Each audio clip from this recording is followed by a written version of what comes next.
அந்த பவுடர் உள்ளே போட்டுக்குங்க. மசாலாவை நல்லா வணக்கி விட்டுக்குங்க.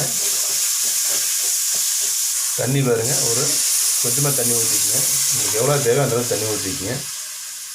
பாருங்கள், கொஞ்சம் உப்பு போட்டுக்குங்க. உங்களுக்கு எவ்வளோ தேவையோ அந்தளவுக்கு உப்பு போட்டுக்குங்க. பாருங்கள், கொத்தமல்லி மேலே போட்டுக்குங்க. 5 நிமிஷம் நல்லா கொதிக்க விட்டுலாம். நம்ம பாருங்கள், நம்ம முட்டையை வந்து உடச்சி ஊற்றிடலாம். நம்ம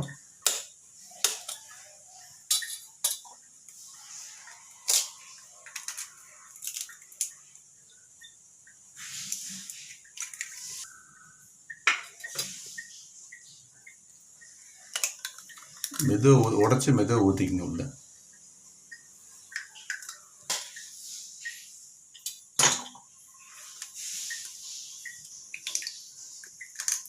பாருங்கள், நம்ம மூடி போட்டு ஒரு மூடிடுங்க. ஒரு 5 நிமிஷம் விட்டுருங்க.